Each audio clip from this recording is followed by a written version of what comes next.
Buenos días a todos ustedes. Soy el doctor José Chen Durán, ¿no? Voy a estar a cargo de la clase teórica del día de hoy, que corresponde a los trastornos mentales relacionados al consumo de alcohol. Entonces, vamos a empezar con la clase. En primer lugar, quisiera que alguno de ustedes me diera una definición de qué cosa es el alcoholismo. A ver, Ana Claudia, ¿podrías decirme qué cosa es el alcoholismo?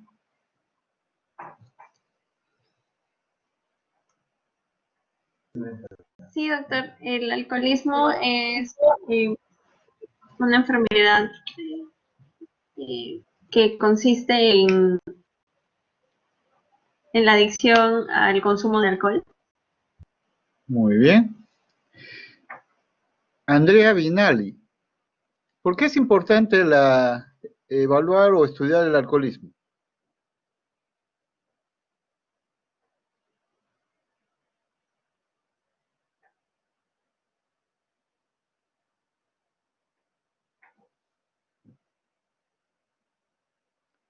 Andrea Vinali Ángeles, ¿me escuchas?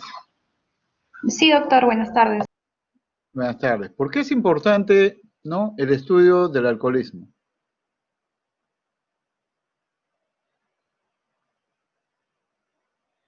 Bueno, quizás por las consecuencias que puede traer, o sea, los efectos que tiene el alcohol en el organismo de una persona. Muy bien. Problemas físicos, ¿no es cierto?, que puede provocar trastornos somáticos, ¿no es cierto? ¿Y qué otro tipo de importancia tiene el estudio del alcoholismo? A ver, Axel Joel Núñez.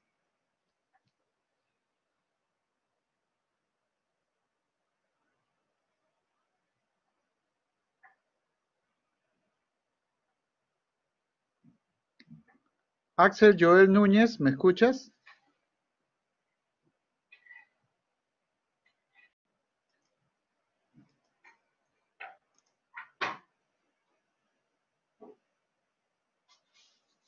Parece que tiene problema de comunicación. Becky, sí, Axel. ¿Por qué es además importante el estudio del alcoholismo?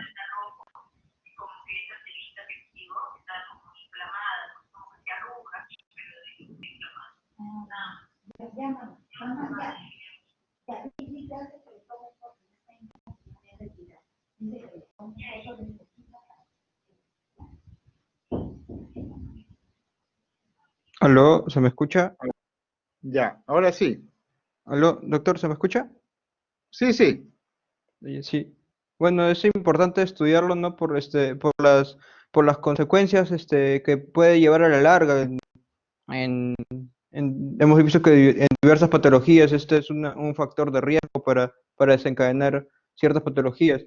Además es importante por lo que es la alta frecuencia que se está viendo en los últimos tiempos. Muy bien. Bruno Salinas, ¿qué problema genera el alcoholismo? Bueno, pues, hígado alcohólico, ¿no? Muerte, confusión, choques, muchas cosas. Ujú. Muy bien. Vamos a ver entonces, voy a exponer sobre el tema, ¿no? Les voy a pedir por favor que apaguen sus micrófonos para poder escuchar adecuadamente la exposición.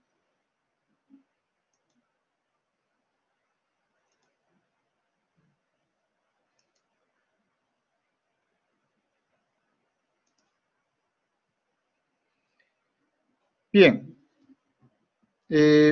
Vamos entonces a empezar la clase hablando sobre el consumo del alcohol.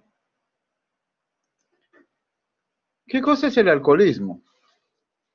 Como bien ha dicho su compañera, el alcoholismo es una enfermedad. ¿Y por qué se habla de enfermedad y no de trastorno? Porque cuando ya se define a nivel de evaluación de signos, síntomas, síndromes y trastorno, cuando se encuentra la causa del problema que está provocando o del trastorno, entonces ya hablamos de enfermedad. Y en este caso el alcoholismo es una enfermedad que consiste en padecer una fuerte necesidad de ingerir alcohol etílico. El alcohol etílico, ¿no? Es la forma de presentación del alcohol, porque como ustedes verán, el alcohol metílico u otras presentaciones de alcohol puede provocar, ¿no?, daño directamente porque no son para consumo humano, pero el alcohol etílico sí.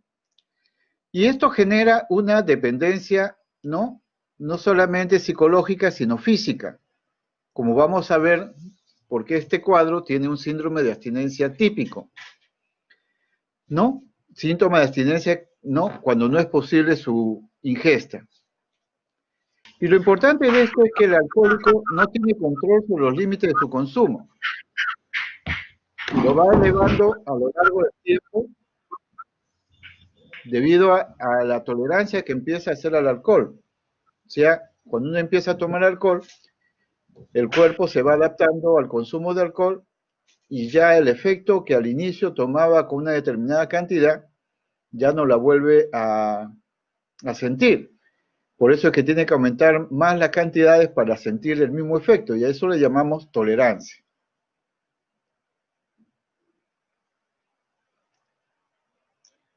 Vamos a hablar entonces sobre lo que es los aspectos epidemiológicos, ¿no?, y algunas estadísticas del consumo del alcohol en el mundo y en el Perú. Según la Organización Mundial de la Salud, cada año se producen 3 millones de muertes debido al consumo del alcohol nocivo, lo que representa el 5.3% de todas las defunciones. Más de una cuarta parte, o sea, el 27%, de los jóvenes de 15 a 19 años son bebedores. Y entonces las mayores tasas de consumo de alcohol se dan principalmente en Europa, 44%, en América, 38%, y en el área de Pacífico Occidental, 38%. Y lo interesante es que, según se han hecho evaluaciones escolares, se ha encontrado de que cada vez el inicio del consumo del alcohol es más temprano. Por ejemplo, a nivel mundial es antes de los 15 años. Sin embargo, acá en el Perú ya hemos detectado inicio de consumo muy temprano, 12, incluso 9 años. Y entonces esto ya es un problema que se vuelve no solamente un problema personal o familiar, sino un problema social, de salud pública, y que nos va a llevar a nosotros, ¿no?, a tener que estar preparados frente a esta situación emergente. Como ustedes verán en el informe sobre la situación mundial del alcohol y la salud del 2018, ¿no?, estos datos vienen precisamente de este resumen. La prevalencia de los episodios de consumo excesivo es inferior en los adolescentes de 15 a 19, pero alcanza su máximo en personas de 20 a 24 años. Y acá en esta figura, ¿no?, tenemos las tendencias del consumo total del alcohol por habitante, de 15 años o más, en litros de alcohol puro en las regiones de la Organización Mundial de la Salud. Como ustedes verán, ¿no?, en la parte más superior está el consumo de Europa, ¿no?, que ha ido del 2000 al 2016, ha ido lentamente disminuyendo, ¿no? El consumo en el área americana, ¿no?, aparentemente es permanente, 8 litros de alcohol puro. Y vemos acá, ¿no?, un ascenso asociado a otra parte del mundo, pero de todas maneras vamos encontrando que hay una tendencia, ¿no?, al consumo permanente del alcohol. El alcohol es Es una sustancia que se consume en todas las culturas, desde que tenemos uso de razón, y la primera expresión o conocimiento que tenemos si leemos la Biblia es cuando después de que hubo la famosa inundación en tiempos de Noé bajó del arca y se puso a cultivar, ¿no? Y dentro del cultivo produjo uvas. Y al producir uvas, produjo un líquido que le provocó una sensación de alegría y se dejó llevar. Y entonces el primer, aparentemente, personaje en la historia bíblica que presentó un síndrome de consumo de alcohol fue Noé. Y sus hijos fueron testigos de esa conducta.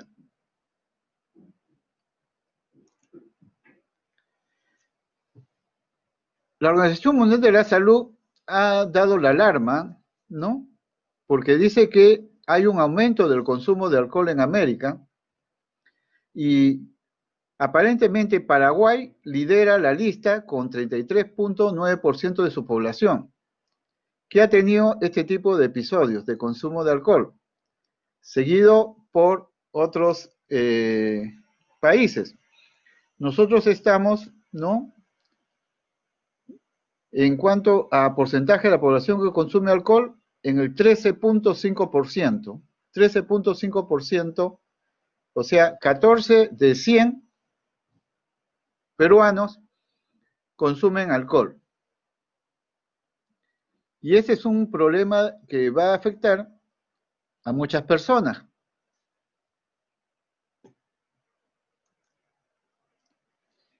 De los 10 países latinos que consumen más alcohol, tenemos que Argentina está en primer lugar con 9.1 litros per cápita. Nosotros estamos en tercer lugar después de Chile. Y esto es algo que tenemos que tener en cuenta. Y por supuesto, las bebidas más frecuentes que se consumen, ¿no?, en el área latinoamericana son las cervezas. Y acá tenemos, ¿no?, una forma de expresión de cómo, en cuántos millones de dólares estadounidenses ganan por el proceso de venta del alcohol.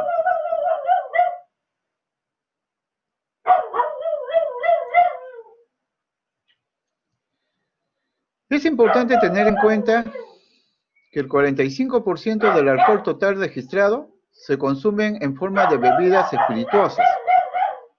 La cerveza es la segunda bebida alcohólica en términos de alcohol puro consumido, 34%, seguida del vino, 12%. En el 2016, más de la mitad de la población mundial de más de 15 años se abstuvo de beber alcohol en los últimos 12 meses. Esa es una cifra interesante. Entre 2010 y 2017 hubo un aumento per cápita anual de menos de 6%, ¿no? Y en el Perú se registró una disminución del 24% de consumo de alcohol de 8 litros a 6.1. Sin embargo, ¿no?, nosotros vemos a diario en las noticias, a pesar de la pandemia y del toque de queda y de la cuarentena, que mucha gente se reúne precisamente para tomar o para beber. Según un documento técnico, ¿no?, de la situación de salud de los adolescentes en el Perú del 2017, la prevalencia de vida de consumo de alcohol es mayor entre los hombres, 60.9, que en las mujeres, 50.2. Sin embargo, esto es interesante, ¿no? De alguna forma, los sexos se van nivelando. Y la competencia antes, que era de que se decía que el hombre consumía más alcohol que la mujer, ahora aparentemente se está estandarizando y hay una situación pareja. Y es interesante de que el consumo es mayor en áreas urbanas porque hay mayor facilidad en el acceso a la sustancia, en este caso al alcohol, y hay también mayor presión psicológica y social en el entorno de los adolescentes y jóvenes para el consumo de alcohol. Uno va a una reunión, hay consumo de alcohol. Uno hace su partidito de fin de semana, o hacía su partidito de fin de semana, y se consumía alcohol. Los estudiantes terminaban sus clases en fin de semana y se iban de parranda, y por supuesto había consumo de alcohol. El alcohol está de alguna forma implícitamente dentro del proceso cultural social, ¿no?, que se da en las sociedades, y en el caso nuestro, en el Perú también, esto es igual. En este gráfico tenemos que la prevalencia debida de consumo de alcohol en las áreas urbanas, entre población total y adolescentes y jóvenes, de 2010 al 2015, ¿no?, se mantiene aparentemente en una situación sostenida. O sea, hay bastante consumo de alcohol en las áreas urbanas. Y esto hay que tener muy en cuenta. Cedro, ¿no?, a través de una nota informativa, nos dice que más de 1.700.000 peruanos son adictos al alcohol y que el consumo en mujeres es prácticamente igual al de los varones. Hacía 10 o 15 años atrás había una diferencia, una brecha, ¿no? Las mujeres registraban un 77% y los hombres alcanzaban un 81%. Sin embargo, ahora aparentemente ya nos estamos nivelando, lo cual no es tampoco muy agradable. Ya hemos visto nosotros, ¿no?, cuando se ha detenido a mujeres en estado de embriaguez, los escándalos que han provocado en las comisarías, ¿no?, por el consumo del alcohol. Igualmente, las diferencias entre la sierra y la selva ya no son significativas. O sea, como que ha habido una democratización del consumo de alcohol en todo el país.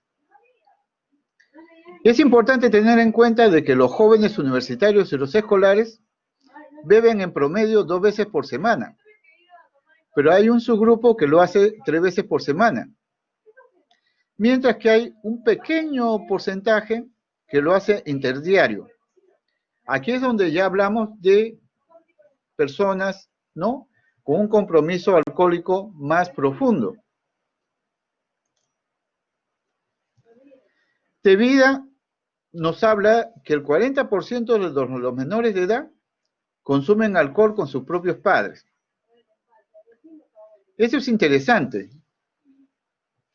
Nosotros queremos controlar el alcohol y sin embargo son los adultos, incluso los propios padres o familiares, en sus reuniones familiares o en fiestas costumbristas, inician a sus hijos menores de edad en el consumo del alcohol.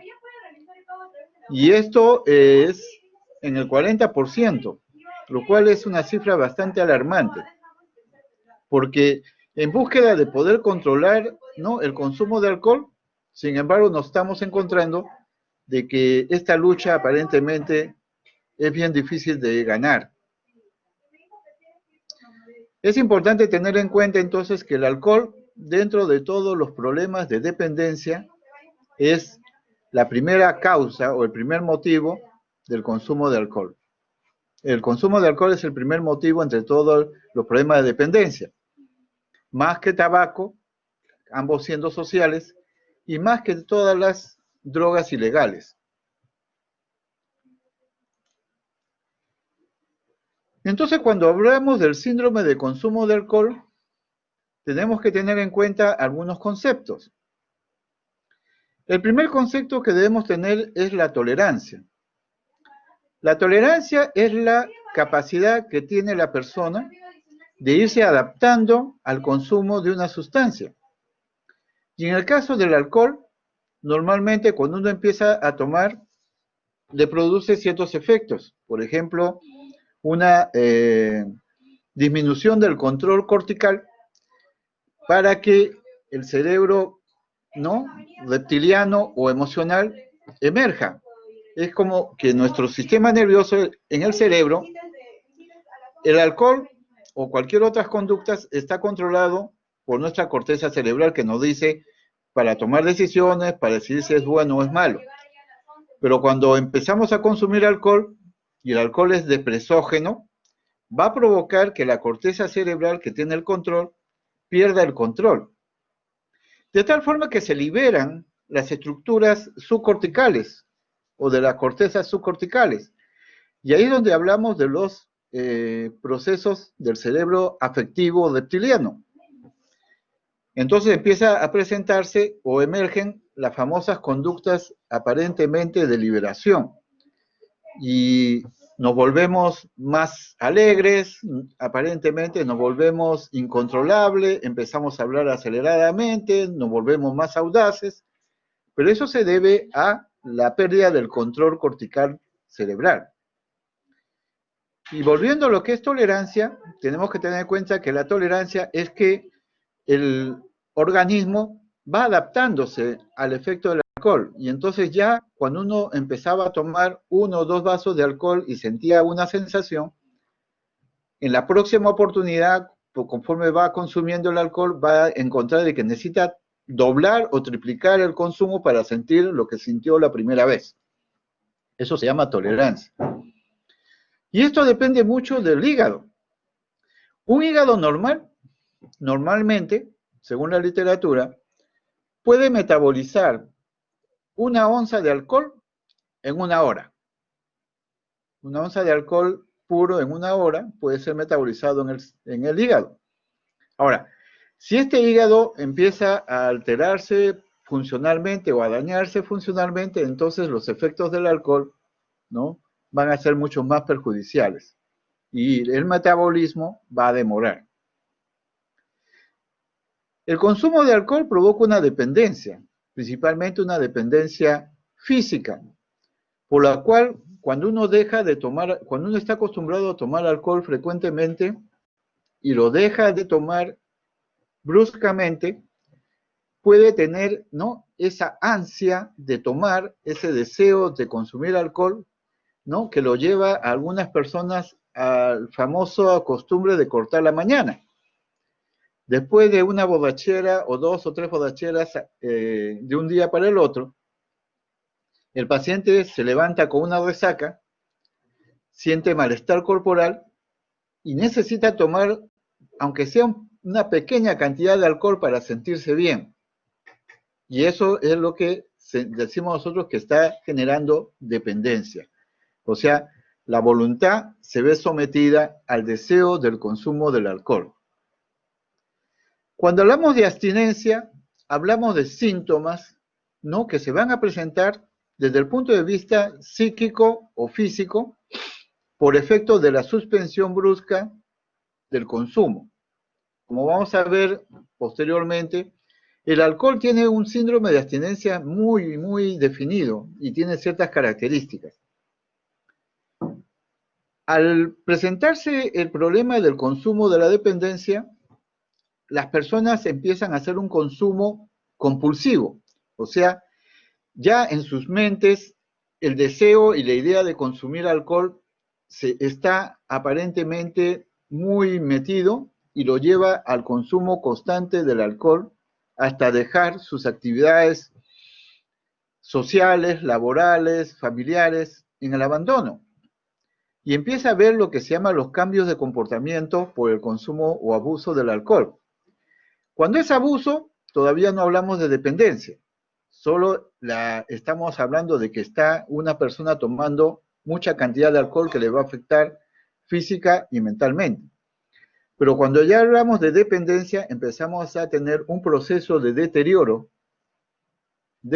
que empieza por, en primer lugar, la pérdida de los estudios o del trabajo, ¿no?, el deseo de consumo de alcohol, ¿no?, en forma ya continua, el deseo de conseguir el alcohol a como dé lugar, y para eso, ¿no?, se miente, se engaña, se roba, y es lo que nosotros llamamos el deterioro de la personalidad del consumidor, que va perdiendo sus características, ¿no?, normales de personalidad para pasar a ser una personalidad psicopática o antisocial, en el sentido de que solo quiere consumir alcohol y no le interesa la forma como lograr conseguir medios para poder consumir el alcohol. Y aquí empieza a afectar, ¿no?, los comportamientos sociales, los comportamientos laborales y los comportamientos familiares. Y entra la familia en una situación de crisis, porque tiene un familiar que consume alcohol, cuyo consumo no está prohibido y que en cualquier momento puede conseguirlo en cualquier lugar. Y entonces, la persona con deseo de consumo de alcohol, si no tiene dinero, va y se presta.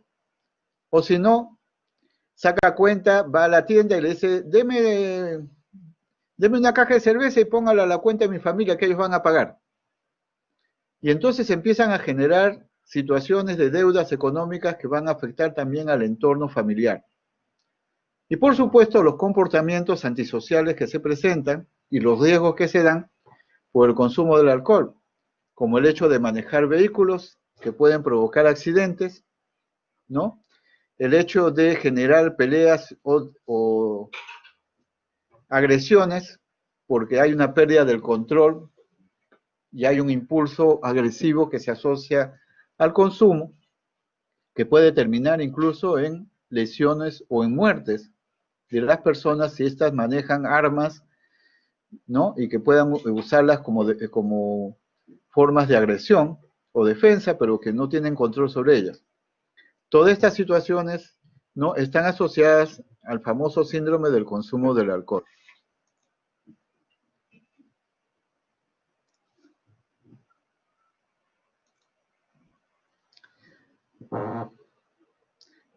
Benjamín Bastidas, ¿me escuchas?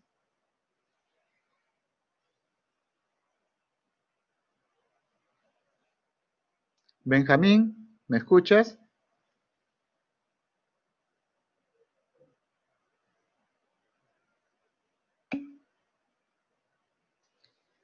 Ya. Muy bien. ¿Tienes problemas con el audio?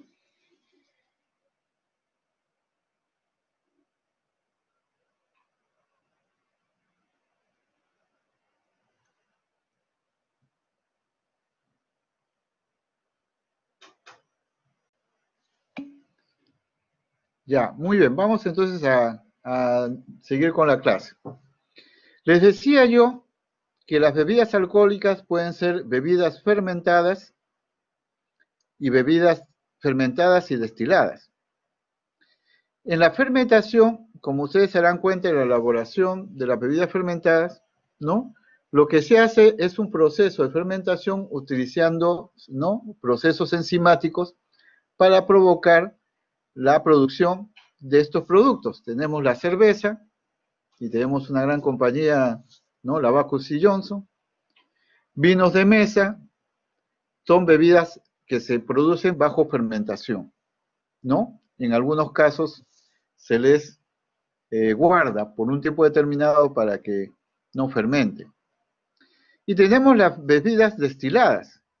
Son aquellas que son sujetas a cocción para destilar y originar las diversas bebidas alcohólicas, como el whisky, el aguardiente, la ginebra, el ron, el vodka, muy popular entre las chicas. El vodka parece que se ha vuelto muy popular entre las chicas, si es que alguien no me desmiente. Ahora, hemos visto entonces, ¿no?, cómo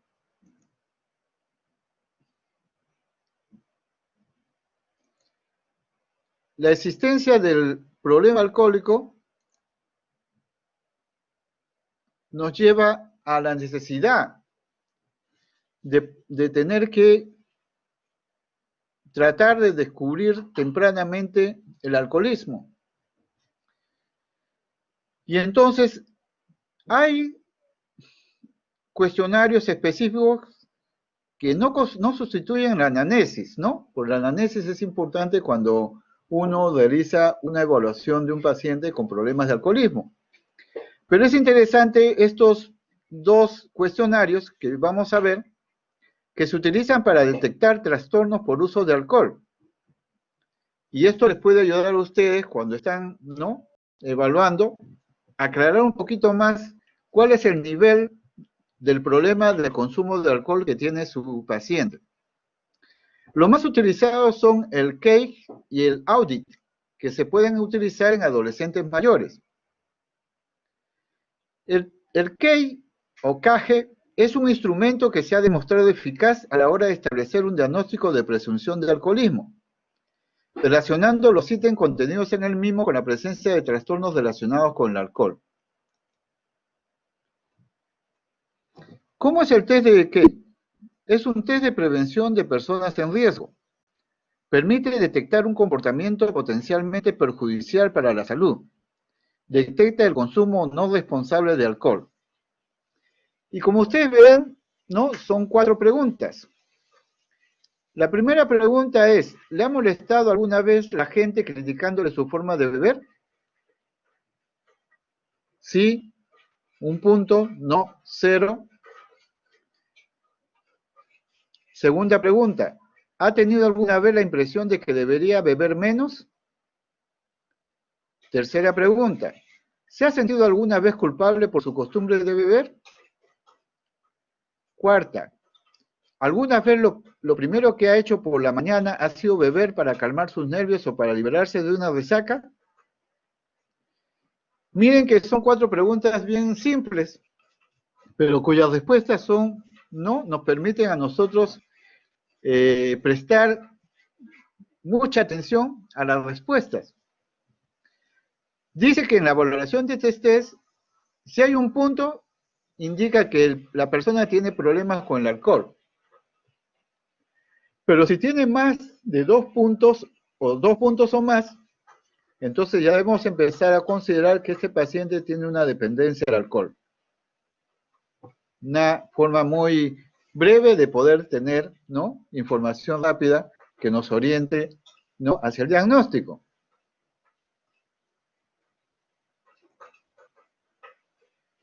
Los primeros 3 ítems del cuestionario CAGE son consistentes y complementarios con los criterios de abuso y dependencia del DSM-4.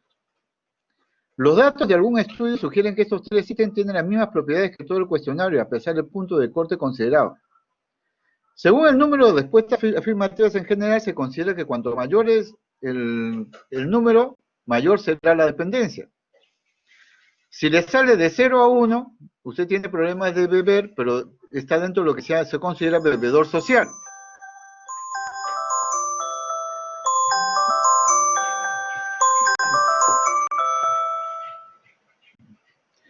Si usted tiene 2 puntos, se habla de consumo de riesgo, ¿no? Indica que hay, ¿no?, una sensibilidad del 85% y una especificidad del 90% para el diagnóstico de abuso y dependencia. Si usted tiene 3 puntos, es lo que se llama consumo perjudicial. A veces este test, ¿no?, tiene un inconveniente, que es a veces insensible para detectar consumos de alto riesgo en poblaciones como las mujeres, con más susceptibilidad para el daño hepático, pero que no han desarrollado los estigmas sociales ni psicológicos que se hablan en esta prueba.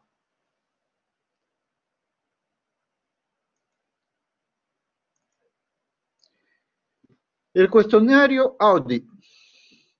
El AUDIT es un cuestionario que ha sido desarrollado por la Organización Mundial de Salud a partir de un estudio internacional y una muestra representativa de enfermos que asistían a centros de salud en países diferentes.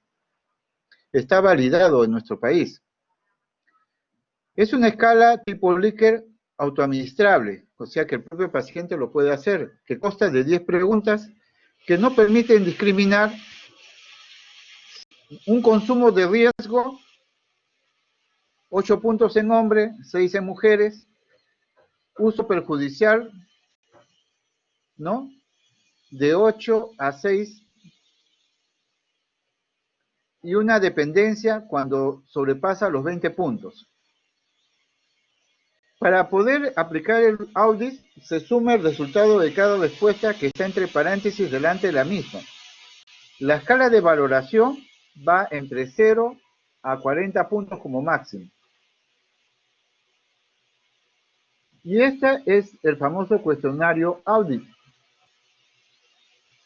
La primera pregunta es: ¿con qué frecuencia consume alguna bebida alcohólica? 0, nunca. 1 o menos veces al mes, 1. 2 a 4 veces, 2 puntos. 2 a 3 veces a la semana, 3 puntos. 4 o más veces a la semana, 4 puntos. Entonces, como ustedes se dan cuenta, es importante ver que, como está establecido en la evaluación, consumo de riesgo hasta 8 puntos en hombres y 6 en mujeres. Uso perjudicial, ¿no?, de los anteriores hasta los 20 puntos, o sea, cuando uno pasa de los 8 puntos y de los 6 en mujeres y llega a menos de 20, hablamos de uso perjudicial. Y que cuando va de los 20 a los 40, ya hablamos de dependencia alcohólica. Y las preguntas, ¿no?, son para que el propio paciente las responda, ¿no? ¿Con qué frecuencia consume una bebida? ¿Cuántos consumidores de bebidas alcohólicas cuántos consumos de bebidas alcohólicas suele realizar en un día de consumo normal? ¿Con qué frecuencia toma 6 o más bebidas alcohólicas? ¿Con qué frecuencia en el último año ha sido incapaz de parar de beber? ¿Con qué frecuencia en el curso del último año no pudo hacer lo que esperaba de usted porque había bebido? O sea, va evaluando una serie de ítems, ¿no?, que tienen que ver con la forma como el alcohol se consume y la forma como el alcohol va afectando, ¿no?, la vida de la persona. Es un esquema muy, ¿no?, muy interesante que nos ayuda a nosotros a poder valorar los niveles de consumo perjudicial, ¿no?, y de abuso y dependencia. Es importante tener en cuenta que nuestra sociedad tiene la mala tendencia a ser creativos también en el consumo del alcohol. Y hay, por ejemplo, esta conducta de consumo de alcohol entre las mujeres, que se llama slimming. El slimming consiste en introducirse tampones empapados en alcohol, ya sea por la vía anal o la vía vaginal, para que las mucosas de estas áreas absorban el alcohol. Igualmente, ¿no?, hay también esta mala costumbre del consumo de alcohol a través de la mucosa de los ojos. Y por supuesto, si el alcohol es muy fuerte, puede provocar daños, ¿no?, en el área de la visión del órgano del ojo en la forma externa. También hablamos acá de las famosas fiestas semáforos, muy frecuentes entre los escolares y adolescentes, ¿no?, donde el consumo de alcohol, ¿no?, se da junto con el problema de la promiscuidad sexual y se generan dos situaciones muy alarmantes para los adolescentes.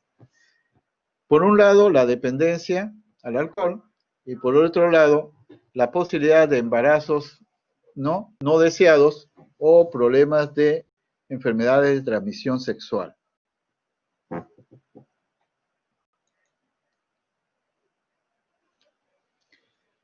Es importante tener en cuenta que los centros de juicio y razonamiento son los más sensibles en el cerebro a los efectos del alcohol. Cuando el alcohol fluye al cerebro, en primer lugar, lo que hace es sedar el lóbulo frontal. Y todos sabemos que el lóbulo frontal es el lóbulo ejecutivo, el que gerencia, el que controla las decisiones, el que analiza las cosas y las decisiones para tomar decisiones razonables y adecuadas. Pero si el alcohol llega a ese nivel, lo seda y nosotros en ese aspecto perdemos la parte racional y nos dejamos llevar por nuestros propios impulsos. En segundo lugar, los centros del habla y de la visión también se ven afectados. Si uno continúa bebiendo rápidamente, aumentan las concentraciones de alcohol en sangre, lo que va a afectar, ¿no?, nuestro lenguaje, y por eso cuando tomamos mucho empezamos a hablar, ¿no?, como si la lengua fuera pastosa y farfullamos o trabamos el lenguaje, no nos entienden a veces lo que estamos diciendo. Y por supuesto nuestra visión no se clarifica, sino al contrario, presenta cierta nublación a la hora de la visión. La tercera área que se afecta es el control muscular voluntario. Las células en el cerebelo que son responsables de la coordinación de los músculos voluntarios se ven afectadas. Y entonces podemos tener, ¿no?, esa tendencia a caminar en ataxia, o sea, una bipedestación con una ancha base. El paciente camina pero torpemente, ¿no?, y tiene tendencia inclusive a caer. En cuarto lugar, los centros de respiración y el corazón son los últimos en ser afectados. La persona puede perder el conocimiento por el consumo de alcohol, ¿no? Y este consumo de alcohol puede llegar a los centros profundos del cerebro que controlan la respiración y los latidos cardíacos. La persona puede entrar en un estado comatoso y, por supuesto, morir. Entonces, esto hay que tener muy en cuenta, ¿no?, cuando uno maneja a un paciente con problemas de alcohol. Hay que, ¿no?, tener en cuenta de que el alcohol puede llegar a niveles tal que pueden afectar el centro respiratorio cerebral y el centro, ¿no?, y el centro cardíaco, y esto puede provocar en el paciente un paro cardiorrespiratorio central.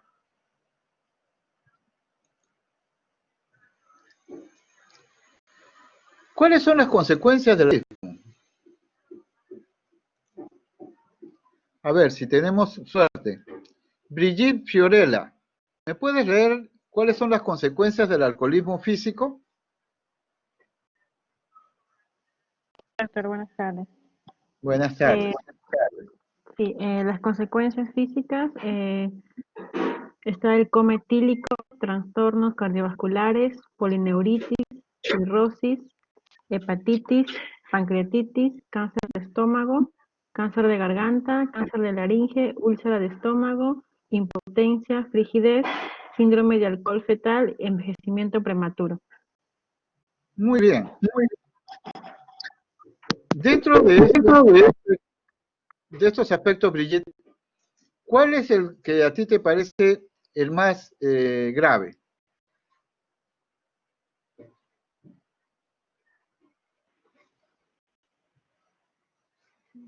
Bueno, en este caso, a mí me parece el coma etílico.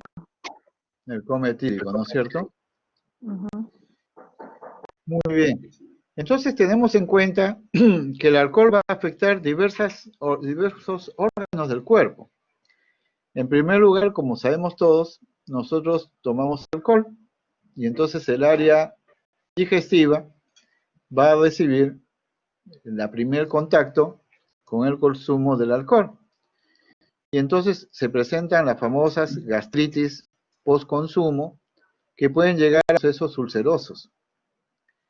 Igual tenemos las afecciones hepáticas, que pueden ir de los procesos inflamatorios hasta los procesos de degeneración y destrucción celular del hígado, que lleva a la famosa cirrosis.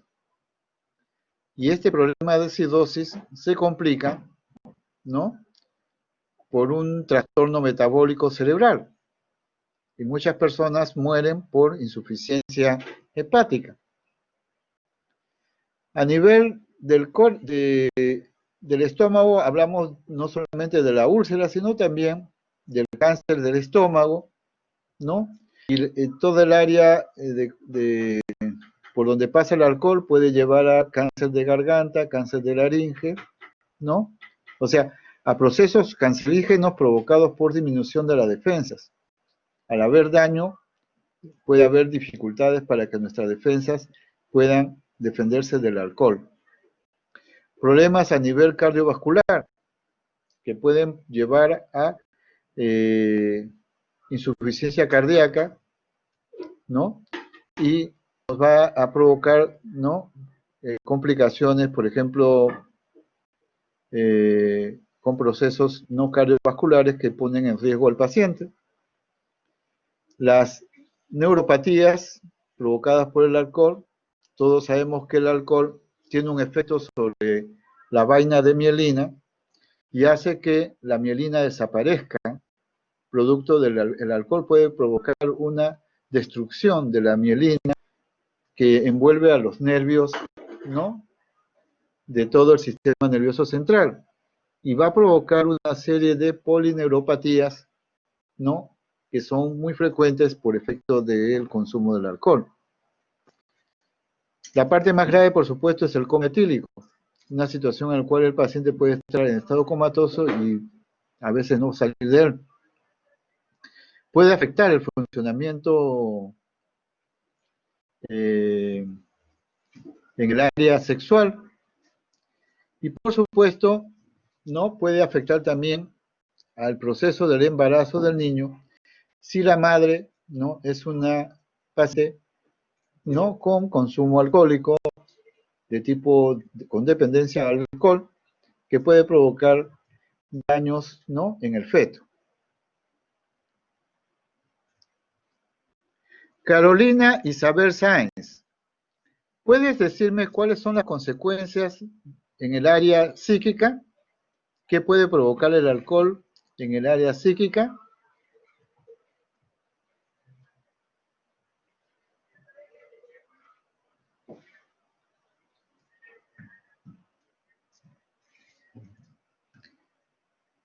Carolina Isabel Sáenz, ¿me escuchas?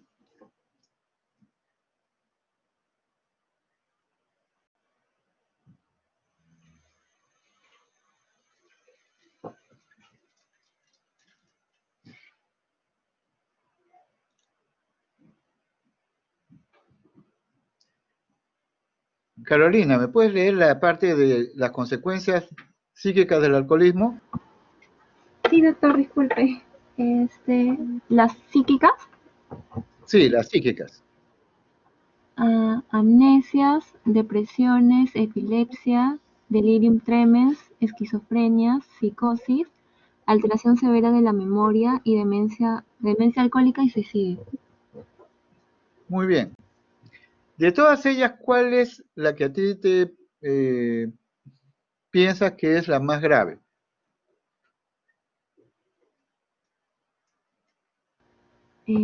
Bueno, el suicidio podría ser. El suicidio, ¿no es cierto? Y se habla del famoso suicidio encubierto, ¿no?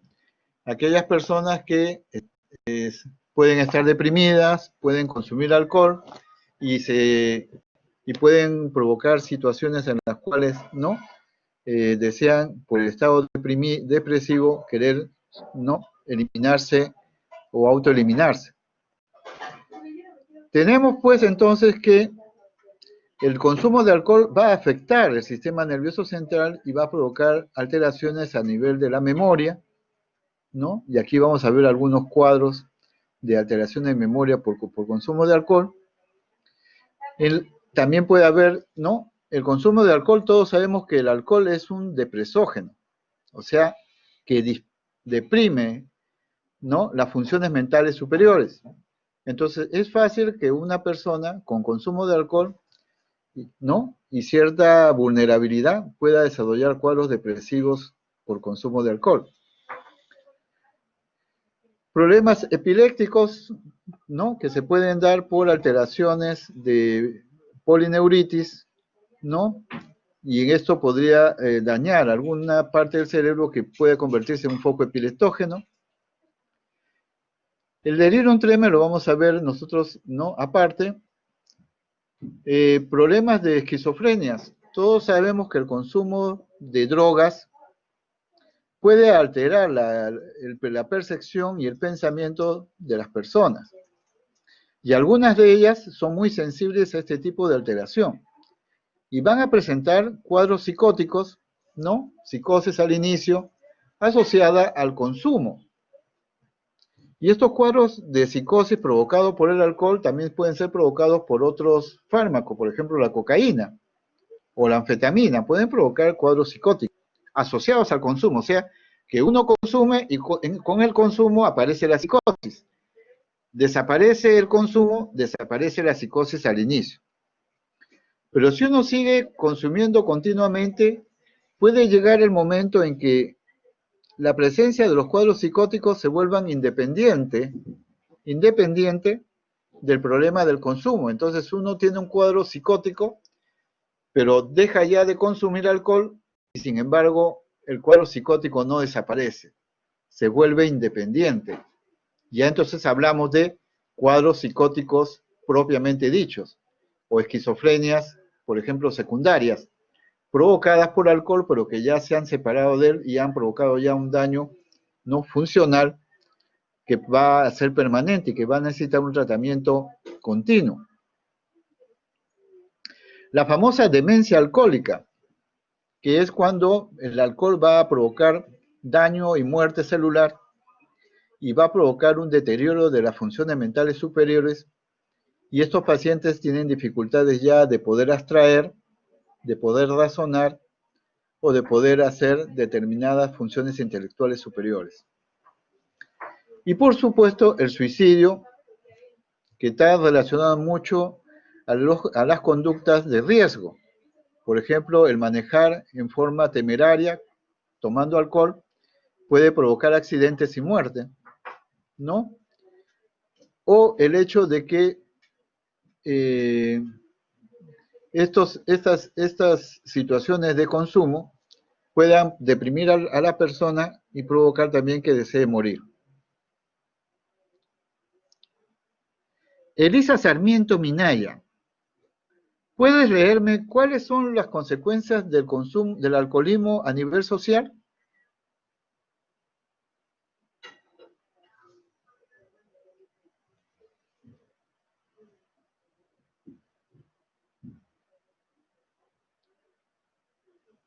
Doctor, ¿me escucha? Sí, sí. Léeme la parte social. Ya.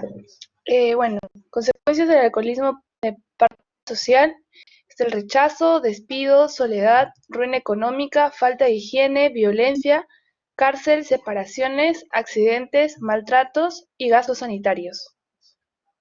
Muchas gracias. Cuando uno consume alcohol y empieza a presentar, ¿no? Comportamientos inadecuados, va a provocar rechazo a nivel de sus compañeros, ¿no? O sus familiares, que empiezan a notar de que el paciente, por su consumo de alcohol, presenta comportamientos insólitos, a veces violencias o impulsos agresivos, y nadie ya quiere acercarse a él. Igual, puede perder el trabajo por el consumo del alcohol, que genera un control sobre su voluntad, ¿no? Cuando hablamos de la tendencia a depender de la droga, entonces va a perder el trabajo. Esto va a llevar también a ruina económica, ¿no? Y a problemas ya de autocuidado, falta de higiene, aseo, no va a saber usar adecuadamente los servicios. El deterioro, ¿no? cerebral puede llevar a conductas reactivas de violencia que pueden llegar hasta niveles de agresión física. Y esta agresión física incluso provocar, ¿no? Asesinatos, ¿no? En estado de embriaguez. Por supuesto, las separaciones son frecuentes con un alcohólico, aunque las parejas no se demoran bastante para tomar la decisión de la separación. Muchas veces la familia aguanta al paciente tratando de ayudarlo a que se trate y mejore, hacen sacrificios, y sin embargo el paciente no deja de consumir el alcohol y no tiene conciencia de que esto le está haciendo daño. Los accidentes son frecuentes, la asociación entre alcohol y accidentes, principalmente de tipo tránsito, son frecuentes, tanto para aquellos que manejan vehículos como para aquellos que habiendo tomado licor, se arriesgan a cruzar carreteras, ¿no? Donde los vehículos corren a grandes velocidades y se exponen a muerte. Conductas de maltratos, por ejemplo, ¿no? Una familia donde el padre consume alcohol,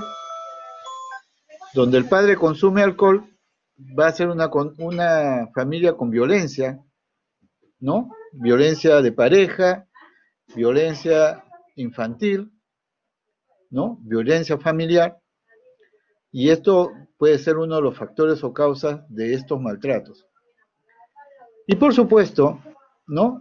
Los gastos sanitarios de la atención de un paciente son bastante altos, caros. Todos sabemos que hay 3 etapas para el tratamiento del alcohol.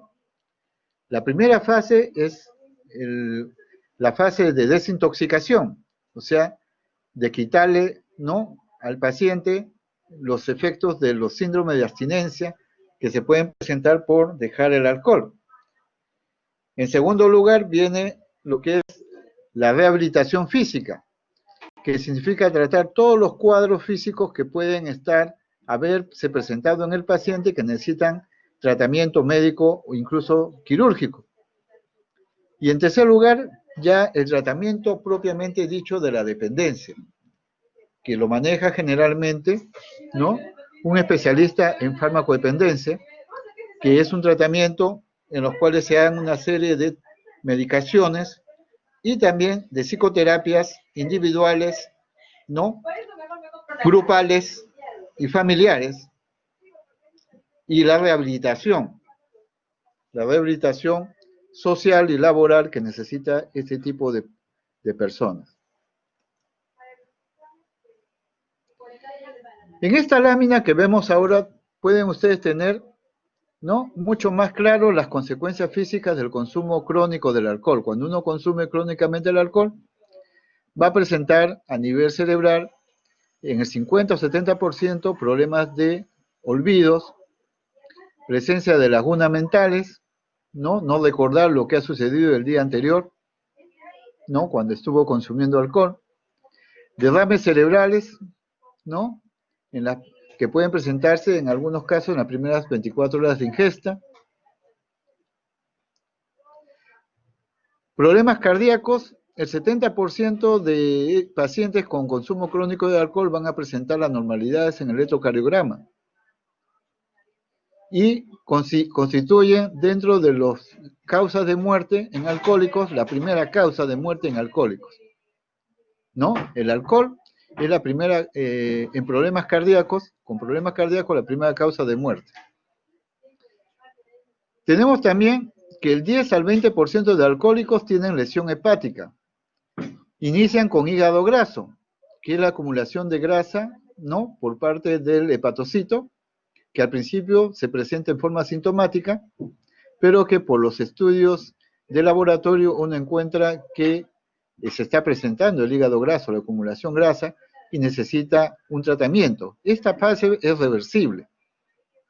Pero ya cuando la hepatitis se vuelve mucho más profunda y alcohólica, el paciente va a presentar, ¿no?, cuadros inflamatorios hepáticos con fiebre, ¿no?, el color amarillo por la hepatitis, ¿no?, el aumento del color de la piel, los ojos, la orina, amarillo, la pérdida del apetito, ¿no?, y se puede comprometer, ¿no?, dado que el hígado está muy asociado con la función renal, con compromisos renales, estados confusionales, y 50% de cuadros de hepatitis por alcohol pueden llegar al éxito letalis. La tercera fase, ya la tercera de la acidosis hepática, donde ya la lesión no se recupera, es irreversible. Hay cicatrices, hinchazón abdominal, sangrado digestivo provocado por aumento de la hipertensión portal y las varices esofágicas, confusión mental, ¿no? Y la sobrevida es menos del 50% en los siguientes 5 años. Hay también la posibilidad de provocar cáncer, que es la segunda causa de muerte en alcohólicos. Se ha encontrado que los alcohólicos son 10 veces más, ¿no? Están 10 veces más en riesgo que la población general para presentar cáncer en el área bucal, faringea, colon, hígado y mama. Las neuropatías periféricas se presentan del 5 al 15% de los pacientes con consumo crónico de alcohol, que va desde la debilidad muscular hasta los hormigueos, ¿no? Y disminución de la fuerza en forma bilateral. Otro órgano que es afectado es el páncreas. Un 5% de pacientes con problemas de alcohol crónico va a dar pancreatitis, con un cuadro de dolor abdominal severo, ¿no? Que dura de 2 a 4 semanas, ¿no? Y que va a llevar, ya sea a cuadros de diabetes o a cuadros de mala absorción. Si se infecta, ¿no? El área intraabdominal, la mortalidad llega al 30%. Ya hemos hablado también del potencial ulcerogénico por el consumo del alcohol y la no alimentación, porque los alcohólicos se dedican a tomar y ya no se alimentan, pueden provocar dolores estomacales, indigestión repetida, gastritis agudas y crónicas, vómitos con sangre, ¿no? Que pueden llevar a lesiones severas de potencial mortal. Las famosas úlceras perforadas, que si no entran a sala de operaciones, el paciente muere desangrado. Dentro del consumo de alcohol, entonces hablamos de que las bebidas alcohólicas, ¿no?, que más frecuencia se usan en nuestro país son la cerveza, la chicha de jora fermentada, el pisco, el ron, el cañazo, el yonque, el vino, el champán y el whisky. Son bebidas que más frecuentemente nosotros consumimos. Y vamos a hablar entonces ahora de este aspecto del síndrome alcohólico fetal. El síndrome alcohólico fetal es una afección caracterizada por alteraciones faciales que se provocan en el feto. Lo que se va a encontrar si una madre es alcohólica y tiene embarazo y no deja el alcohol es que puede provocar daños en el feto, como retardo de su crecimiento, problema del sistema nervioso central.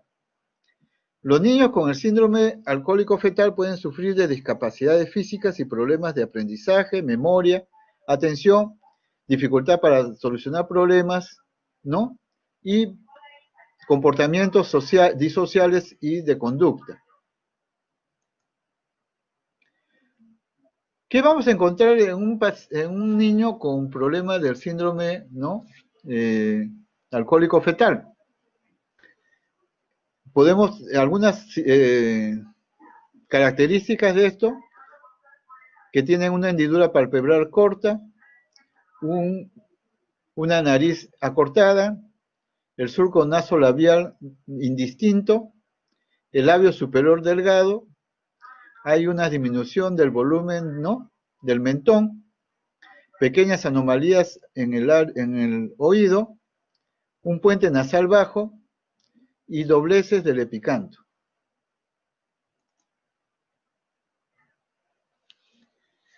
Es importante que nosotros podamos ayudar principalmente a prevenir el problema del alcoholismo.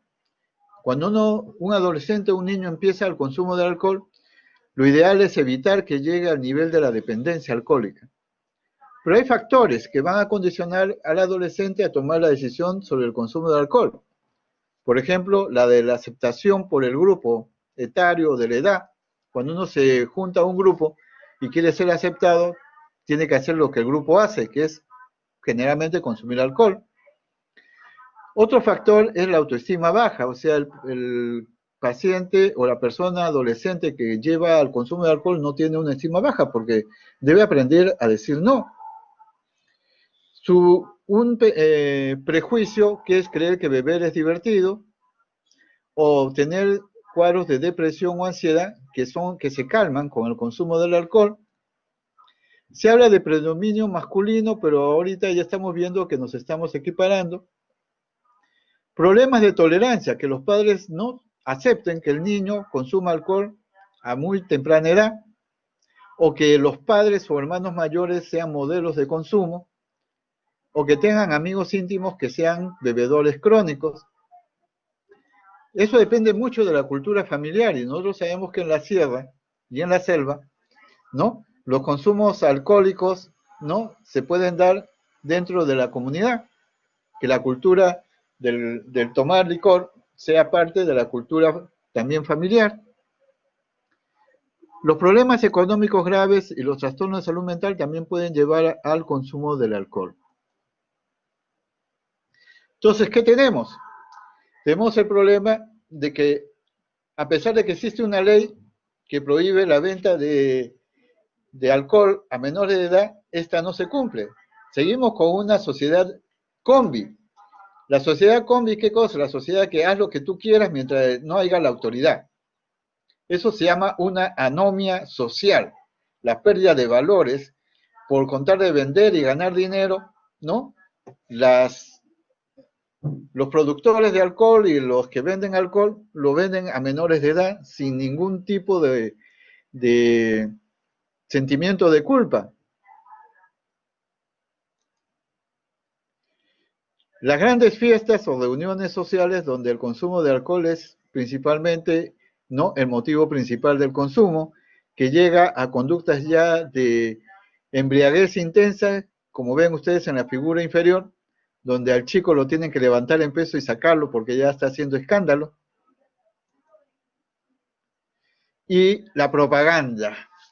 Esa propaganda del consumo de las grandes productoras de alcohol para vender el alcohol, y lo venden, ¿no?, en formas subliminal, y principalmente a los jóvenes.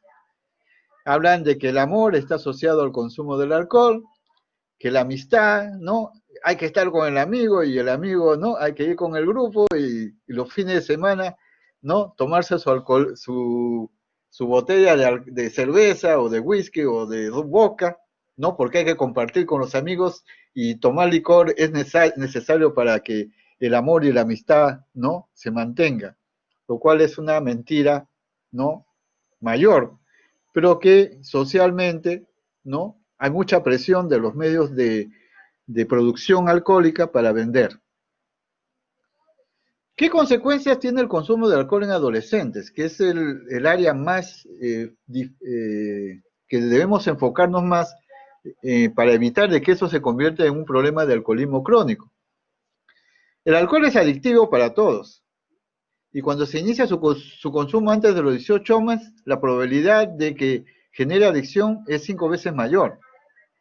Como es un depresor, va a poner lenta las funciones cognitivas, la percepción y el juicio, lentitud motora y lentitud emocional.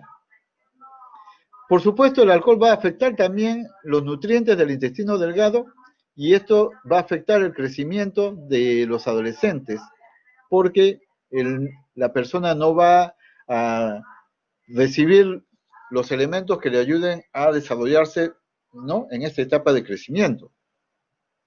Y el alcohol incrementa la vulnerabilidad de los jóvenes porque es una puerta, ¿no?, de inicio al consumo de otras sustancias adictivas. Un ejemplo, muchos adolescentes alcohólicos descubren de que absorbiendo un poquito de cocaína, los efectos secundarios del alcohol se desaparecen. Y entonces pasan del consumo del alcohol al consumo de la cocaína. Y esto hay que tener mucho cuidado. Por eso es importante valorar, cuando tenemos a un paciente, qué factores de riesgo y qué factores protectores pueden ayudar a poderlo sacar del asunto del alcoholismo. Y hablamos de factores biológicos, factores psicológicos y factores socioambientales. En los factores biológicos, ¿no?, hay factores de riesgo si si hay dependientes de alcohol en primer grado en el entorno familiar, o hay trastornos mentales, ¿no? En pacientes familiares, o el uso precoz de alcohol o drogas. Ese es el riesgo, factor de riesgo para el alcoholismo. Factor protector es que la familia, por ejemplo, no tenga ningún dependiente de alcohol y no consuma mucho alcohol. Y el paciente haya tenido un desarrollo y crecimiento normal. Factores de riesgo a nivel psicológico. Que el adolescente tenga conflictos emocionales, que tenga problemas, que en su desarrollo de personalidad esté buscando novedades, aquellos que le gustan pues la adrenalina, exponerse a riesgo, ¿no? Que sean impulsivos y desinhibidos, hiperactivos con pobre control emocional o conductas impulsivas antisociales. Entonces ese es factor de riesgo. O que tenga una expectativa positiva, o sea, que él piense que es agradable consumir el alcohol. O que tenga un trastorno de personalidad, que puede ser personalidad, por ejemplo, límite o borderline o antisociales, ¿no? Que pueden llevar al consumo de alcohol. Factores protectores psicológicos del sujeto, desarrollo de una personalidad normal, que hayan tenido un desarrollo psicológico adecuado y que tengan habilidades sociales, o sea que las habilidades sociales estén bien desarrolladas, porque muchas veces el consumo del alcohol va asociado a la pobre capacidad de tener habilidad para relacionarse socialmente. Muchos chicos necesitan tomar alcohol para sentirse a gusto y poder quitarse los miedos para poder socializar con el sexo opuesto, por ejemplo. A nivel socioambiental, los riesgos están en la disponibilidad del producto, o sea, cualquier lugar te venden alcohol sin ningún tipo de control. Que haya que los familiares permitan el uso del alcohol, ¿no? O que tenga amigos, ¿no? Consumidores, que haya problemas familiares de conflicto familiar, que tenga bajo rendimiento académico o que haya dejado el estudio. Factores protectores, ¿no? Que pueda recibir ayuda ilimitada de sus padres y sus padres tengan normas claras de cómo deben consumir el alcohol, que tenga amigos que no sean consumidores de alcohol y que participe en diversas instituciones prosociales como iglesias o clubs, ¿no? Que quieren dar ayuda a otras personas. Esos son los factores protectores.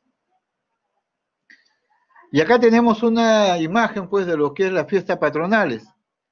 Y como ustedes verán, los mayordomos son los primeros encargados de surtir en las fiestas patronales camiones. No hablamos ni siquiera de cajas. Hablamos de camiones, ¿no? En las famosas fiestas patronales que existen en el país. Y hay el consumo, ¿no? O el festejo patronal junto con el consumo de las bebidas alcohólicas, principalmente la cerveza.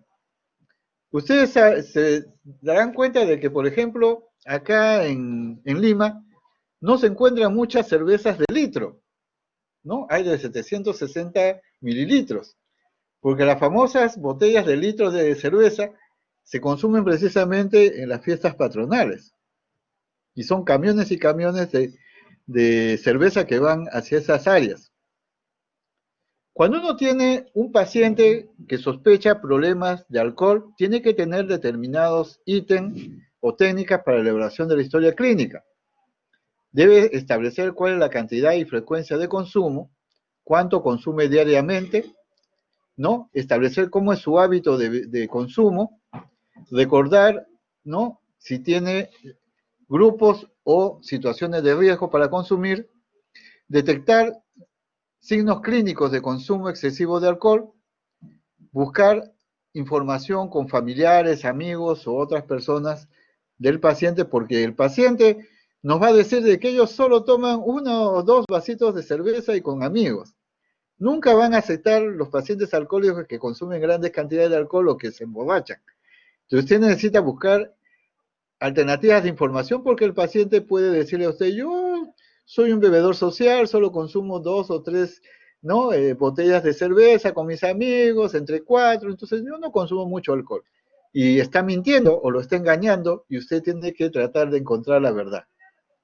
Es importante la historia familiar y historia personal para ver antecedentes de consumo de alcohol familiar o historia de consumos, episodios de consumo durante determinadas etapas de la vida, cómo ha ido evolucionando su consumo, si su consumo ha ido solamente de una vez al mes, a fines de semana, o ya interdiario, y si ha habido síndromes de abstinencia cuando ha dejado de consumir alcohol.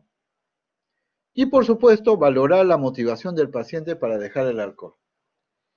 Se habla de que en cuadros de farmacodependencia o dependencia a alcohol y drogas, no se puede actuar contra voluntad del paciente. Si el paciente no se siente motivado para tratarse, lamentablemente uno no puede obligarlo contra voluntad a internarse o a atenderse. El paciente primero tiene que ser motivado.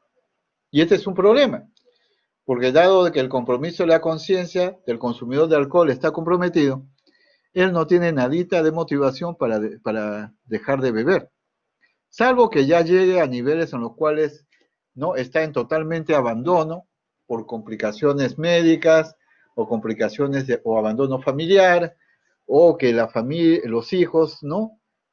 O los familiares más directos, la pareja ya le haya dicho no quiero saber nada contigo, y entonces se ve en una situación de ruina total, y ahí recién empiezan a darse cuenta de que han caído muy hondo y necesitan ayuda.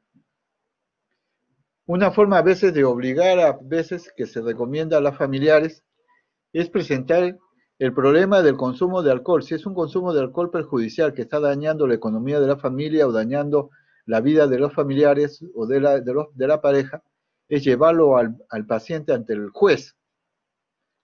Presentarle al juez, ¿no?, la queja de su comportamiento por consumo de alcohol, y el juez es el único que puede obligar a cualquier persona a hacerse tratar bajo amenaza de cárcel. Y es por eso de que un alcohólico se ve obligado a ser tratado cuando un juez le ordena, ¿no?, con una resolución judicial, que se trate. Es la única forma de poder obligar a alguien a tratarse. Y vamos a ver ahora entonces los criterios, ¿no?, de intoxicación por alcohol. La intoxicación por alcohol nos habla de que en primer lugar debe haber una ingestión reciente de alcohol. Esta ingestión de alcohol va a provocar cambios psicológicos desadaptativos en la persona, que se presentan como una intoxicación después de la ingesta de alcohol, y va a presentar uno o más de los siguientes síntomas. Lenguaje trabado, farfullante, que no puede ser entendible. Problemas de coordinación motora. Camina y se cae o no puede coger las cosas porque se le caen de las manos. Marcha inestable, caminan con los pies, ¿no?, ampliados porque hay temor de caer. Alteraciones oculares como el nistagmo, que es la situación en la cual los ojos, cuando uno examina los ojos, presenta que los ojos están como bailando. Deterioro de la atención o de la memoria, o problemas ya de estupor o coma por intoxicación por alcohol. Este problema de intoxicación por alcohol lo puede llevar al cuadro clínico de coma alcohólico. En el cuadro clínico del coma alcohólico uno tiene que tener en cuenta que el paciente va a presentar hipotermia, hipotonía, bradicardia, hipotensión y depresión respiratoria. Acuérdense que hemos hablado, ¿no?, de que los centros respiratorios y los centros cardíacos en el nivel central, si hay una intoxicación muy intensa, puede provocar depresión respiratoria, hipotensión, bradicardia, hipotonía, hipotermia. Entonces es una emergencia médica que hay que atender inmediatamente. Tenemos también lo que es el abuso de alcohol, que es un patrón no adaptativo de consumo que conlleva un deterioro significativo, ¿no?, que se expresa por los siguientes ítems y que se presentan durante un periodo de 12 meses. Consumo repetitivo de alcohol que da lugar a incumplimiento de obligaciones en el trabajo, la escuela o en casa. O sea, el paciente abusa del alcohol y se olvida de todos sus deberes.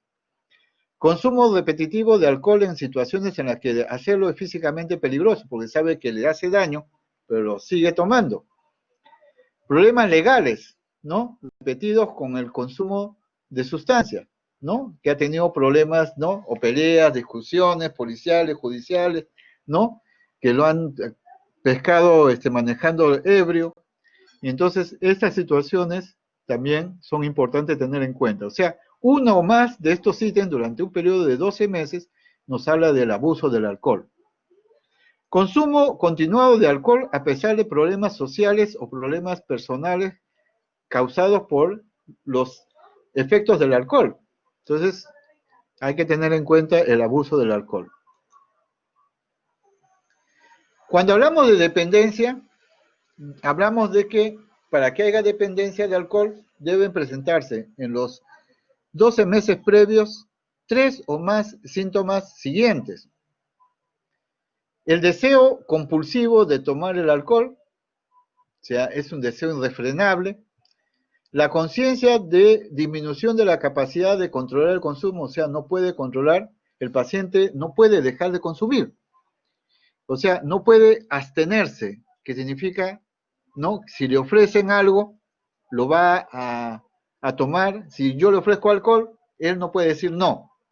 Esa es incapacidad de abstenerse. Y incapacidad de detenerse, que es, en este caso, la conciencia de disminución de la capacidad de controlar el consumo. Uno toma hasta que queda tirado en el suelo. La posibilidad de presentar, ¿no? Consumo de alcohol para aliviar la abstinencia.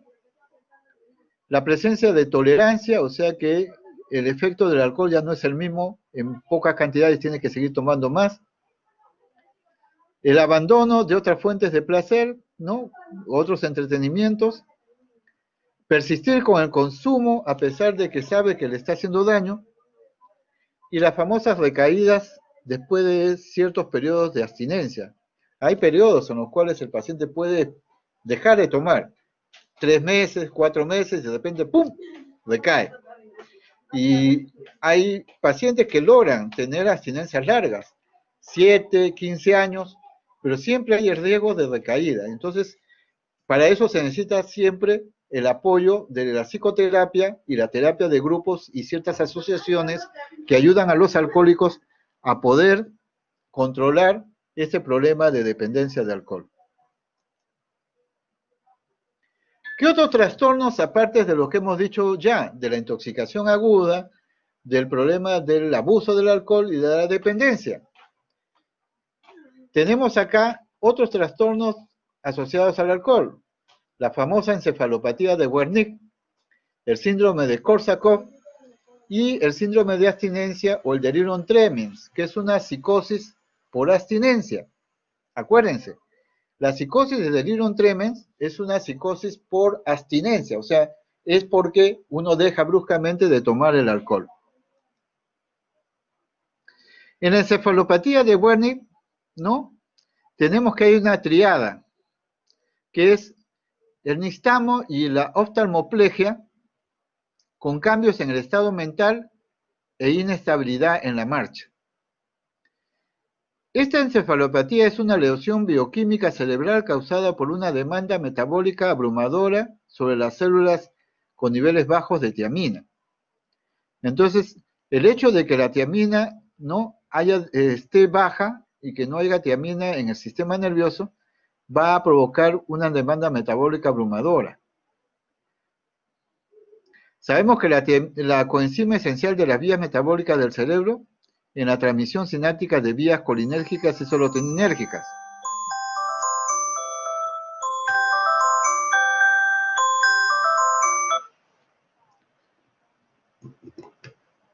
Estas alteraciones de la encefalopatía de Wernicke se encuentran en el tálamo y los cuerpos mamilares. Las alteraciones mentales que se van a presentar en el síndrome de Wernicke es la apatía y la confusión y la incapacidad para poder concentrarse. Algunos pacientes pueden presentar síntomas que simulan un episodio psicótico agudo con agitación, alucinaciones y alteraciones del comportamiento, llegando a la agitación psicomotriz. Las alteraciones oculares incluyen el nixtamo, la parálisis simétrica o asimétrica de los músculos de los rectos laterales, ¿no? Que mueven el ojo o el globo ocular. Hay una parálisis de la mirada conjugada producto de las lesiones en el puente y los núcleos del nervio abducen y oculomotor. Entonces, hay alteraciones en la reactividad pupilar a la luz y alteraciones visuales bilaterales y hemorragias en el área retiniana.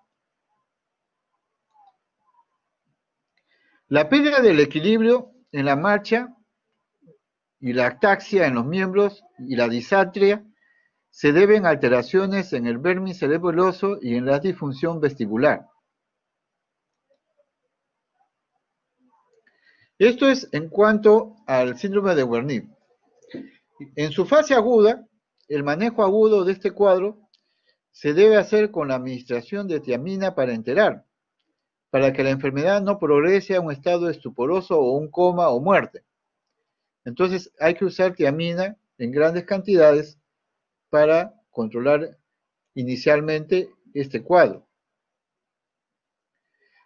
Tenemos también el síndrome de Korsakoff o la psicosis de Korsakoff, que hace referencia a la anormalidad en la que el aprendizaje y la memoria se ven afectados. También está asociado al déficit de vitamina en la dieta, pero con pobre respuesta a la tiamina. O sea, podemos dar tiamina, pero la respuesta va a ser pobre. Lo que hay en ese síndrome es una pérdida crónica de la memoria de trabajo, ¿no? Y entonces, en esta memoria de trabajo, la persona no puede aprender situaciones nuevas, no puede aprender nuevas situaciones. Suele acompañar a la encefalopatía de Wernicke. El paciente va a presentar una amnesia anterógrada severa, pero puede conservar el aprendizaje que ya tiene implícito. Puede aprender habilidades motoras nuevas o desarrollar reacciones condicionadas a estímulos. Las alteraciones en la memoria se pueden acompañar de confabulaciones, o sea, el paciente tiene amnesia y llena esa amnesia con fábulas o invenciones que él mismo desarrolla. Y pueden aparecer alteraciones en el afecto como la sintomatología de apatía, o sea, poca expresión emocional. Tenemos el delirium tremens. El delirium tremens, como sabemos nosotros, es provocado por un síndrome de abstinencia. Cuando disminuye en forma brusca la ingesta de alcohol, este puede provocar la presencia del síndrome de abstinencia y el famoso delirium tremens. Una variante es una variante grave que representan el 5% de personas dependientes de alcohol. Y es importante tener en cuenta que si no se trata del delirium tremens, el 20% puede morir.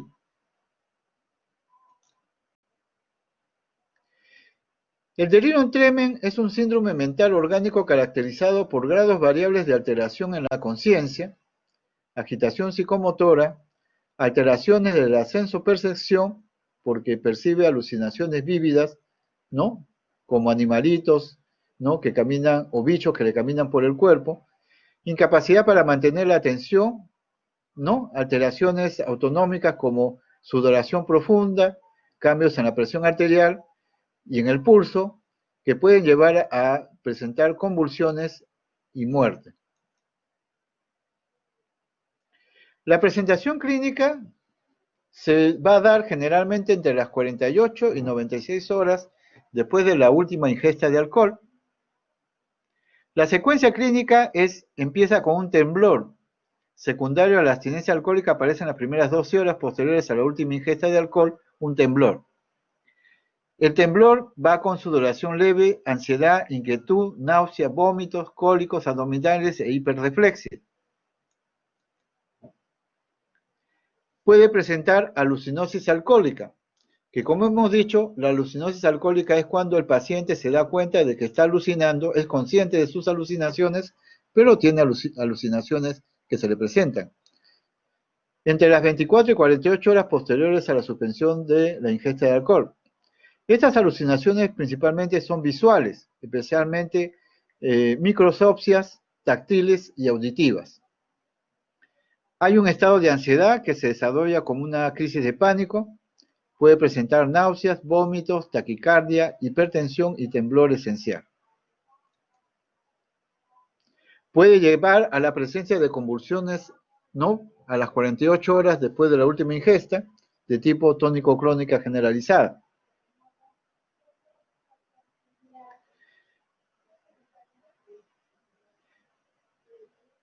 Entonces, estamos hablando que el delirium tremens es un cuadro que va a alterar la conciencia, que puede llevarlo al paciente al coma, que hay una desorientación, ¿no?, alopsíquica y autopsíquica, puede presentar alucinaciones, generalmente microscopsias, cambios de sudoración, problema de presión arterial y frecuencia cardíaca y persistencia de convulsiones. Hay alteraciones hidroelectrolíticas, hipoglicemia y neumonía por aspiración. Por eso es importante en este paciente, ¿no?, hacer estudios para estabilizar sus niveles de electrolitos sanguíneos, darle glucosa, generalmente, ¿no?, mejorar la glicemia y evaluar la posibilidad de una neumonía que se va a presentar por aspiración. ¿Qué tratamientos se deben hacer? Generalmente, cuando hay este síndrome, hay que hospitalizarlo al paciente, permeabilizarle la vía aérea, lograr acceso endovenoso, ¿no? En algunos casos, hospitalizarlos en UCI y monitorearlos cada 2 horas, o ubicar al paciente en un cuarto con pocos estímulos visuales y auditivos. El tratamiento farmacológico debe ser temprano para que se evite la progresión del delirio. Se pueden utilizar benzodiazepinas de vida media larga como el diazepam o clonazepam, y eso va a depender del reporte del daño hepático. Se puede usar benzodiazepinas de acción más corta como lorazepam o midazolam cuando uno tiene la seguridad de que hay un daño hepático fuerte, y entonces darles benzodiazepinas, diazepam o clonazepam puede ser tóxico. Entonces se utilizarán benzodiazepinas más cortas de acción como lorazepam, el famoso Ativan, o midazolam. Y por supuesto, ¿no?, hay que hidratarlo al paciente.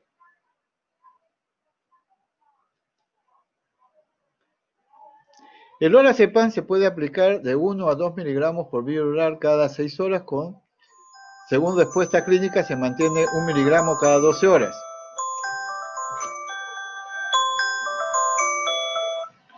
También se puede hacer uso parenteral del diazepam, de 5 a 10 miligramos por vía oral cada 8 horas. Si el paciente presenta agitación psicomotriz o alucinaciones, se puede utilizar haloperidol de 1 a 5 miligramos por vía oral o intramuscular cada 12 horas.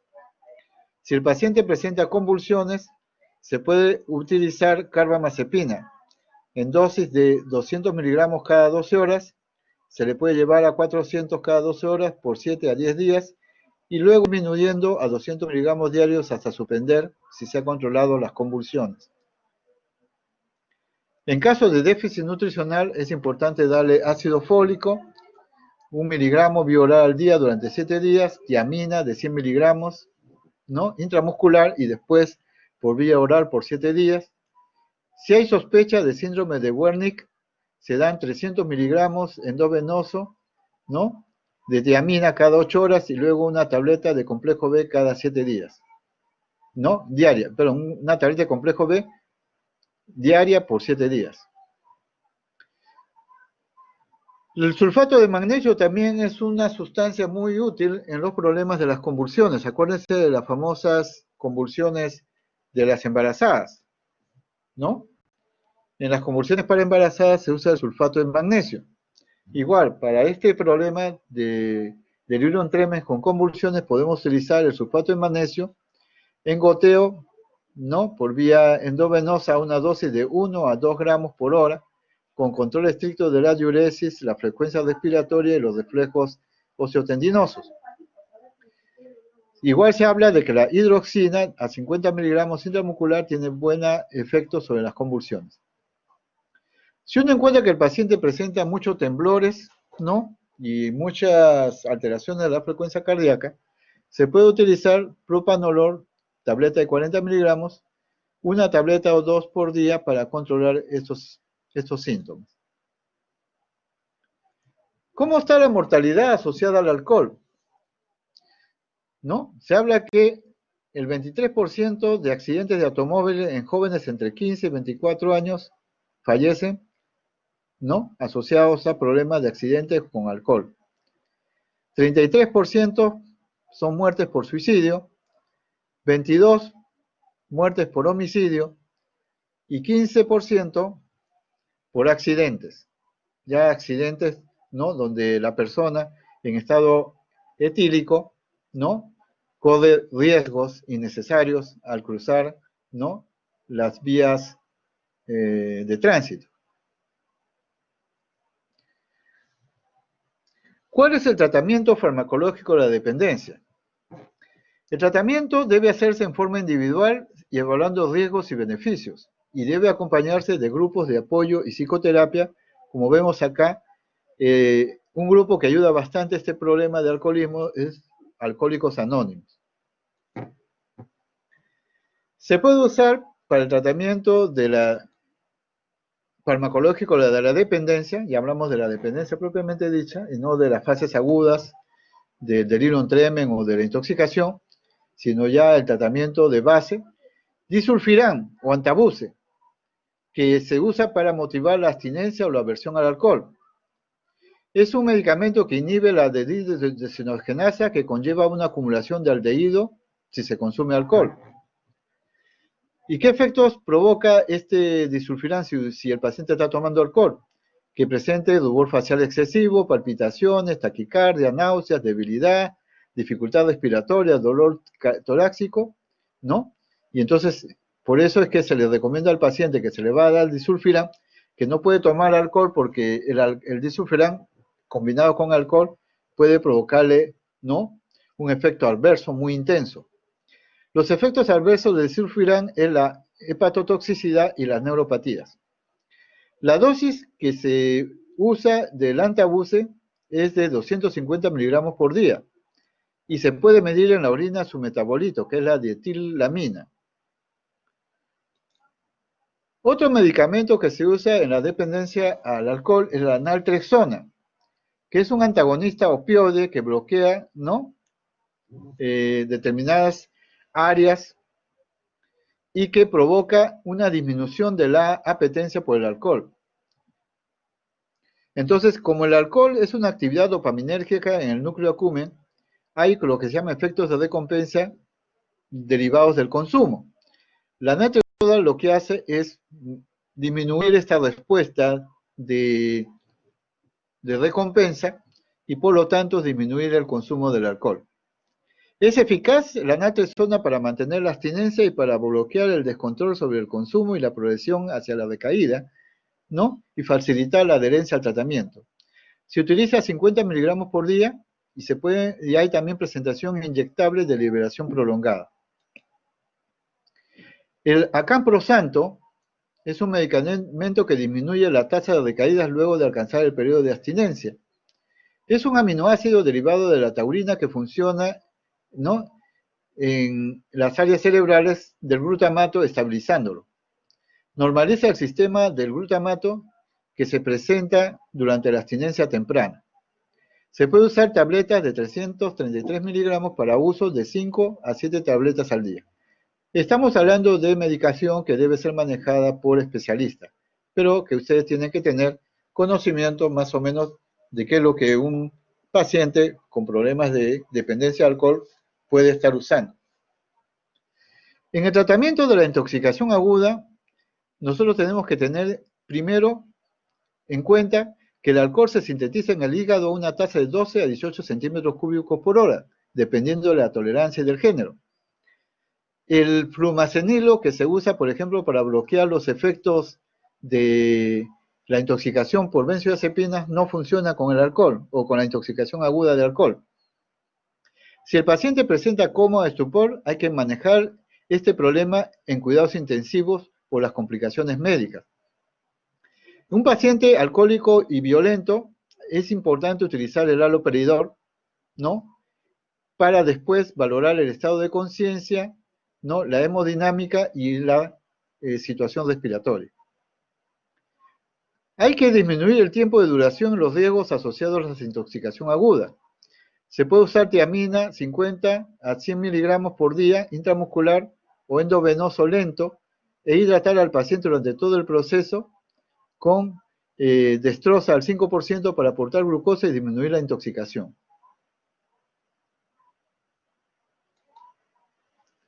Se puede utilizar también antidepresivos IRS, inhibidores de la captación de serotonina. Se utiliza con pacientes que tengan alcohol con síntomas depresivos ansiosos, que van a controlar también la clínica de la ansiedad que presente el paciente y tiene un efecto positivo sobre la abstinencia y las recaídas, porque controla mucho la ansiedad, ¿no? Por el consumo.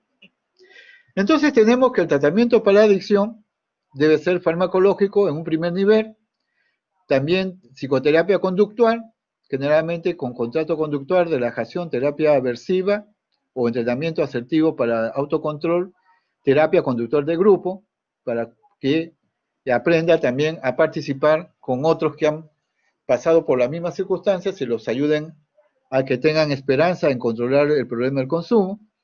Se puede hacer la terapia cognitivo-conductual, la terapia racional emotiva de Ellis, resolución de problemas o prevención de recaídas. Por supuesto, ya hemos hablado de que debe haber siempre una valoración del aspecto físico, médico general.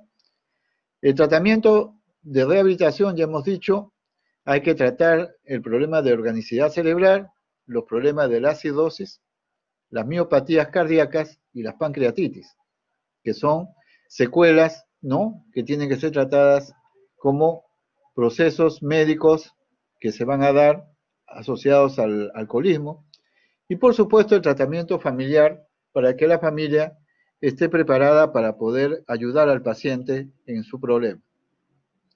Y acá tenemos los 12 pasos de Alcohólicos Anónimos, que siempre lo leen ellos diariamente para poder no persistir en su abstinencia.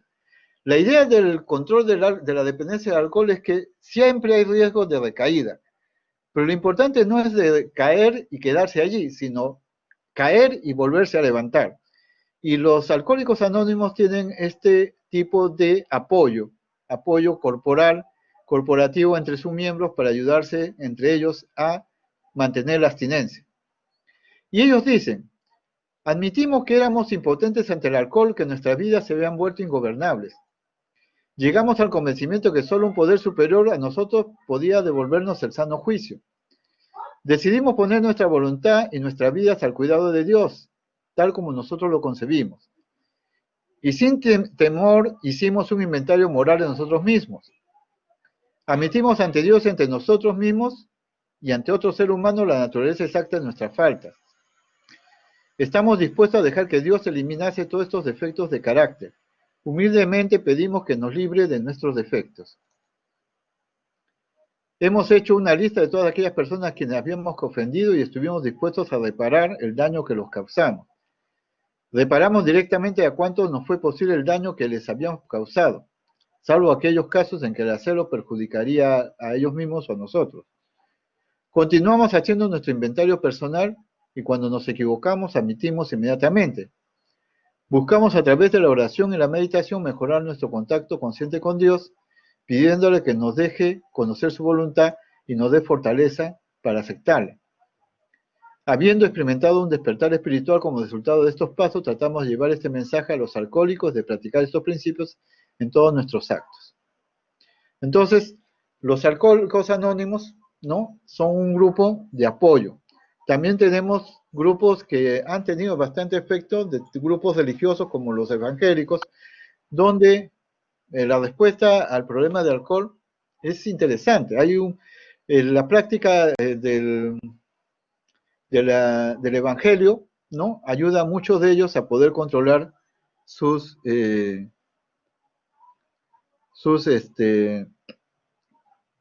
consumo alcohólico. Muy bien. Estamos entonces, ¿no? Dando por finalizado la exposición y no sé si algunos de ustedes tendrían algunas preguntas.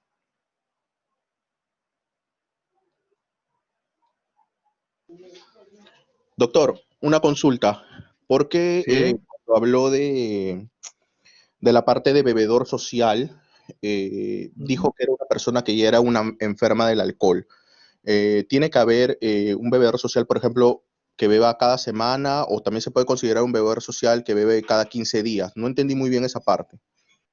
Ya, no, hablamos de bebedor social cuando una persona bebe en situaciones que no son reiterativas, o sea, bebedor social es aquel que puede tomarse, puede ir a una reunión social, tomar alcohol dentro de límites adecuados y no verse sometido a la dependencia o al deseo de consumir más alcohol.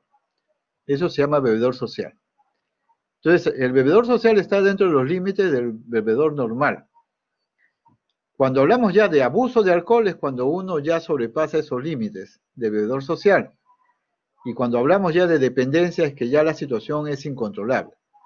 Pero hay personas que no beben, ¿no? Hay costumbres o personas que han sido criadas en no querer tomar alcohol. Por ejemplo, muchos hijos de alcohólicos tienen frente al alcohol un cierto rechazo.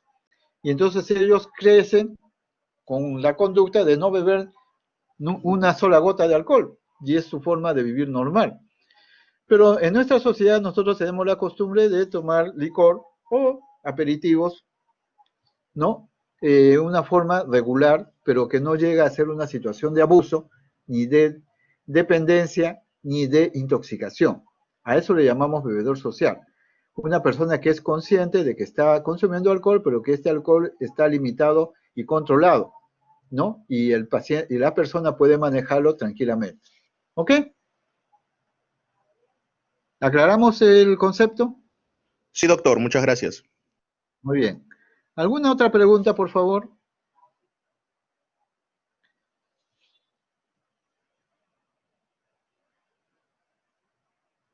¿No hay preguntas? ¿Pasa lista o damos por presentes a todos?